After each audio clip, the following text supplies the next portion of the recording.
नमस्कार दोस्तों, मैं आप सभी का स्वागत करता हूं आपका अपना चैनल स्मार्ट सिटी में। आज आपके लिए लेके आए हैं मोस्ट इम्पॉर्टेंट जीके के क्वेश्चंस, जो कि आपके लिए बहुत ही इम्पॉर्टेंट होगा। चलिए स्टार्ट करते हैं और देखते हैं। देखिए नंबर 1 पे, अजंता एलोरा एलिफेंटा की गुफाएं किस राज्य में हैं? किस राज्य में है ये है महाराष्ट्र में। कहाँ पे? महाराष्ट्र में। नंबर 2 देखते हैं, स्वतंत्र भारत में कौन सी महिला किसी राज्य की पहला महिला राज्यपाल थी? बताएंगे। आंसर देखते हैं, श्रीमती सरोजिनी नायडू। ओके, इंपॉर्टेंट हो जाता है। नेक्स्ट, आर्य शब्द का सर्वप्रथम उल्लेख किस ग्रंथ में मिलता है? ये मिलता है ऋग्वेद में। किस ग्रंथ में? ऋग्वेद में। वेद कितने हैं? वेद 4 है। इंपॉर्टेंट होता है, याद रखेंगे। चलिए नेक्स्ट देखते हैं, विश्व का सबसे बड़ा सक्रिय ज्वालामुखी मोना लोआ कहाँ है? कहाँ पे है? यह है हवाई द्वीप में। कहाँ पे? हवाई द्वीप में। ओके। गायत्री मंत्र किस देवता को संबोधित है? गायत्री मंत्र सावित्री को संबोधित है। किसको? सावित्री को संबोधित है। नेक्स्ट देखते हैं 6 नंबर, ऐतिहासिक आगा खां पैलेस किस शहर में है?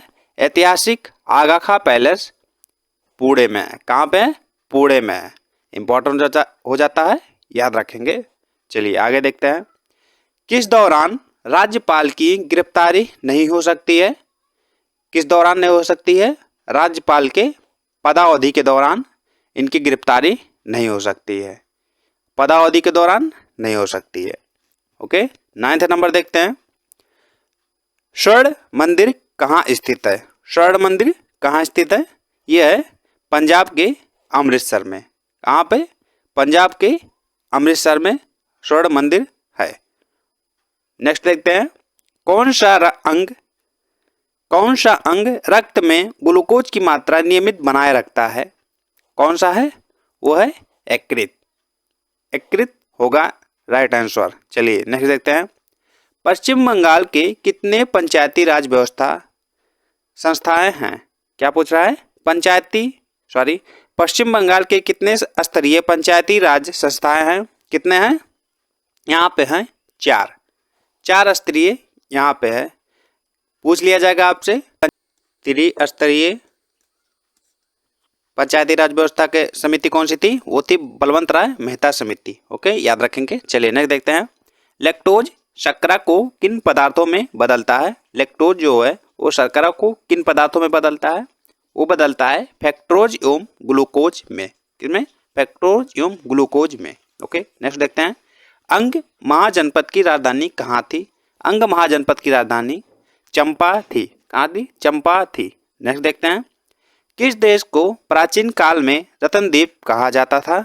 किसे कहा जाता था? रत्नद्वीप। श्रीलंका को। श्रीलंका को रत्नद्वीप कहा जाता था।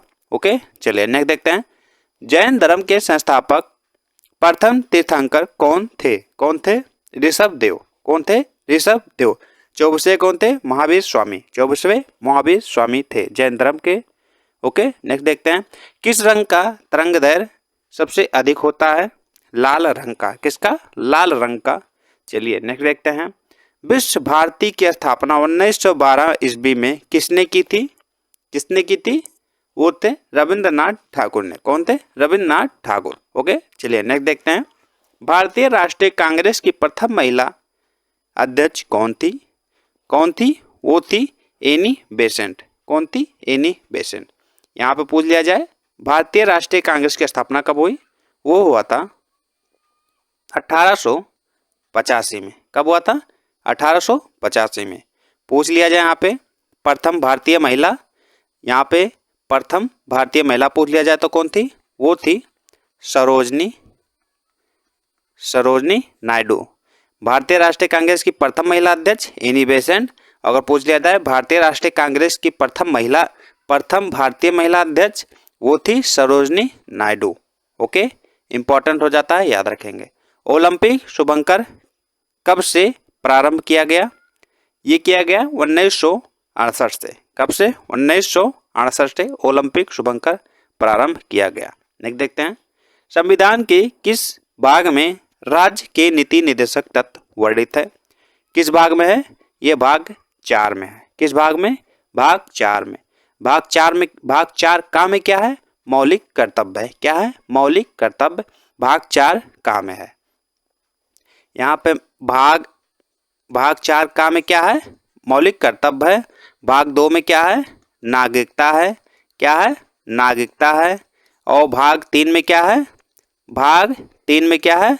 इसमें है मौलिक अधिकार है। क्या है? मौलिक अधिकार भाग 3 में है। ओके। और भाग 4 में राज्य के नीति निर्देशक तत्व है। इंपॉर्टेंट हो जाता है, याद रखेंगे। और भाग 4 का पूछ लिया जाए, भाग 4 का, भाग 4 का में क्या है? मौलिक, क्या है? मौलिक कर्तव्य। क्या है? मौलिक कर्तव्य भाग 4 का में है। इंपॉर्टेंट हो जाता है, याद रखेंगे। ये सब भाग याद कर लीजिए। ओके। नेक्स्ट देखते हैं, रक्तदाब किस यंत्र से मापा जाता है? रक्तदाब किस यंत्र से मापा जाता है? सिपगमो मैनोमीटर से रक्तदाब मापा जाता है। ओके। नेक्स्ट देखते हैं, भारत में कौन सा सर्वाधिक चावल उत्पादक राज्य है? कौन सा है? पश्चिम बंगाल। कौन सा है? पश्चिम बंगाल।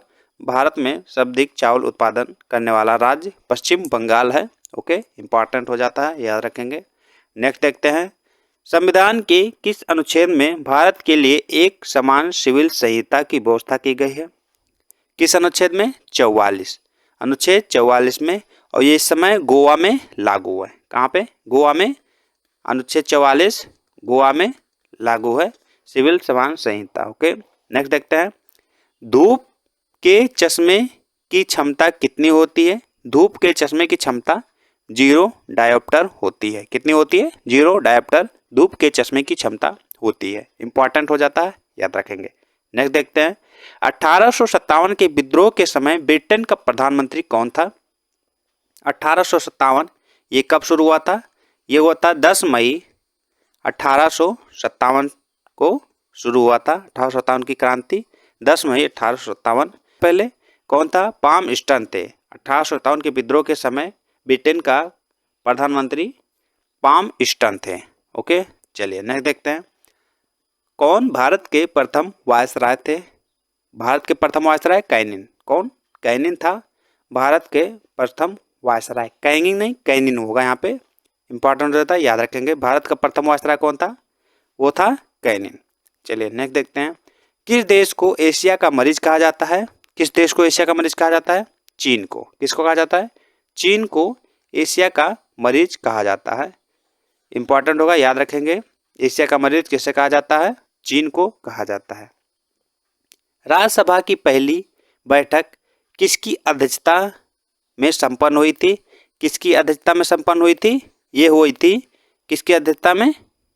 देखते हैं, ये हुए थे डॉक्टर एस राधाकृष्णन की अध्यक्षता में संपन्न हुई थी। ओके। चलिए नेक्स्ट देखते हैं, किस रोग के उपचार के लिए क्लोरोमाइसेटिन इंजेक्शन लेना चाहिए? किसके लिए लेना चाहिए? टाइफाइड के लिए लेना चाहिए। ओके। इंपॉर्टेंट हो जाता है।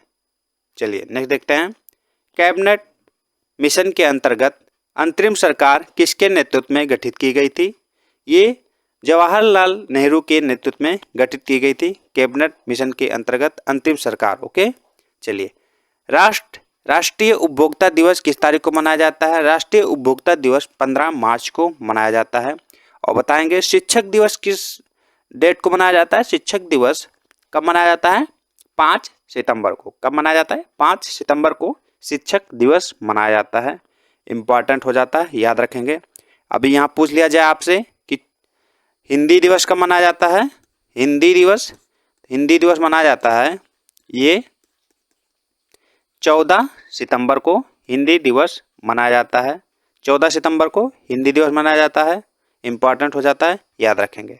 ओके। चलिए नेक्स्ट देखते हैं, थारू किस राज्य में प्रमुख जनजाति है? किस राज्य में? उत्तराखंड में। किस राज्य में? उत्तराखंड में थारू प्रमुख जनजाति है। विश्व वन्यजीव वर्ल्ड लाइफ फंड का शुभंकर क्या है? पांडा। क्या है? पांडा है, याद रखेंगे। किस ग्रह को नीला ग्रह कहते हैं? किस ग्रह को नीला ग्रह कहते हैं? कहते हैं ये पृथ्वी को, किसको, ये पृथ्वी को नीला ग्रह कहते हैं। क्यों कहते हैं? क्योंकि पृथ्वी पानी की वजह से नीली दिखाई देती है। ओके, इंपॉर्टेंट हो जाता है, याद रखेंगे। प्रार्थना समाज की स्थापना किसने की? प्रार्थना समाज की स्थापना आत्माराम पांडुरंग ने की थी। आत्माराम पांडुरंग ने इसकी स्थापना किए थे। आर्य समाज का स्थापना किया था, कौन किया था? दयानंद सरस्वती ने आर्य समाज की स्थापना किए थे। चलिए आगे देखते हैं। भारत का पहला अंतरिक्ष यात्री कौन था? भारत का पहला अंतरिक्ष यात्री राकेश शर्मा थे। कौन थे? राकेश शर्मा भारत के पहले अंतरिक्ष यात्री थे। सामाजिक और आर्थिक नियोजन किस सूची का विषय है? सामाजिक और आर्थिक नियोजन समवर्ती सूची का विषय है। समवर्ती सूची का विषय है सामाजिक और आर्थिक नियोजन। भारतीय राष्ट्रीय कांग्रेस का प्रथम मुस्लिम अध्यक्ष कौन था? बदरुद्दीन तैयब जी थे। बदरुद्दीन तैयब जी भारतीय कांग्रेस के पहले मुस्लिम अध्यक्ष थे। बदरुद्दीन तैयब इंपॉर्टेंट हो जाता है, याद रखेंगे, क्योंकि ये मुस्लिम पहले अध्यक्ष थे, मुस्लिम पहले अध्यक्ष, इसीलिए इंपॉर्टेंट हो जाता है। चलिए नेक्स्ट देखते हैं। ब्रह्मांड की उत्पत्ति का सर्वाधिक मान्य सिद्धांत कौन सा है? बिग बैंग सिद्धांत ब्रह्मांड की उत्पत्ति का सर्वाधिक मान्य सिद्धांत है। बिग बैंग सिद्धांत इंपॉर्टेंट। चलिए, भारत में केसर का सबसे बड़ा उत्पादक राज्य कौन सा है? केसर का सबसे बड़ा उत्पादक राज्य जम्मू कश्मीर हो जाता है। जम्मू कश्मीर भारत का सबसे बड़ा उत्पादक राज्य हो जाता है। किस शहर को फ्रांस का हृदय कहा जाता है? किसे कहा जाता है? ये कहा जाता है पेरिस को फ्रांस का हृदय। किसको? पेरिस को फ्रांस का हृदय कहा जाता है। नेक्स्ट देखते हैं। चावल निर्यात के मामले में भारत का विश्व में कौन सा स्थान है? कौन सा स्थान है? दूसरा स्थान है। चावल निर्यात में भारत का दूसरा स्थान है। चलिए आगे देखते हैं। दयानंद सरस्वती का मूल नाम क्या था? इनका मूल नाम क्या था? इनका मूल नाम था मूल शंकर। क्या नाम था? मूल शंकर इनका मूल नाम था। मूल शंकर इनका मूल नाम था। ओके। नोबेल पुरस्कार कितने क्षेत्रों में प्रदान किया जाता है? नोबेल पुरस्कार 6 क्षेत्रों में प्रदान किए जाता है। नोबेल पुरस्कार 6 क्षेत्रों में प्रदान किया जाता है। शांति वाला पुरस्कार ओस्लो में दिया जाता है। इंपॉर्टेंट हो जाता है, याद रखेंगे। जो शांति वाला पुरस्कार है वो ओस्लो में दिया जाता है। नोबेल पुरस्कार किस वर्ष प्रारंभ किया गया? नोबेल पुरस्कार 1901 में प्रारंभ किया गया। चलिए आगे देखते हैं। बाल गंगाधर तिलक को किसने अभागा राजनीतिक कहा था? वैलेंटाइन शिरोल ने इन्हें अभागा राजनीतिक कहा था। किसे भारतीय अशांति का जनक कहा जाता है? बाल गंगाधर तिलक को ही अशांति का जनक कहा जाता है। जल का अधिकतम घनत्व कितने तापमान पर होता है? 4 डिग्री सेल्सियस पर जल का अधिकतम घनत्व होता है। भाषा के संबंध में हिंदी शब्द का प्रथम प्रयोग किसने किया था? किसने किया था? अमीर खुसरो ने हिंदी शब्द का सर्वप्रथम प्रयोग किया था। ओके। संविधान में हिंदी को क्या कहा जाता है? संविधान में हिंदी को राज्य भाषा कहा जाता है। बहुत लोग को नहीं पता होगा, वो कहते होंगे हिंदी कैसी भाषा है? राष्ट्रभाषा। राष्ट्रभाषा नहीं है, राज्य भाषा है। इंपॉर्टेंट हो जाता है, इसको एक बार ध्यान से देख लीजिए, क्योंकि संविधान में हिंदी को राज्य भाषा ही कहा जाता है, ना कि राष्ट्रभाषा। ओके। चलिए आगे देखते हैं। राज्यपाल की नियुक्ति कौन करता है? राज्यपाल की नियुक्ति राष्ट्रपति करता है। राष्ट्रपति किस अनुच्छेद में है? राष्ट्रपति का उल्लेख किस अनुच्छेद में है? राष्ट्रपति का उल्लेख अनुच्छेद 52 में इसका उल्लेख है। चलिए आगे देखते हैं। बस आज इतना ही। अगर वीडियो अच्छी लगे, आपको हेल्पफुल लगे, तो लाइक शेयर सब्सक्राइब जरूर करें और अपने दोस्तों में भी शेयर जरूर करें। ओके। यह आपके लिए वेरी वेरी इंपॉर्टेंट हो जाता है। यही सब क्वेश्चन आपके एग्जाम में पूछे जाते हैं। तो चलिए मिलते हैं आपसे अगले क्लास में। धन्यवाद।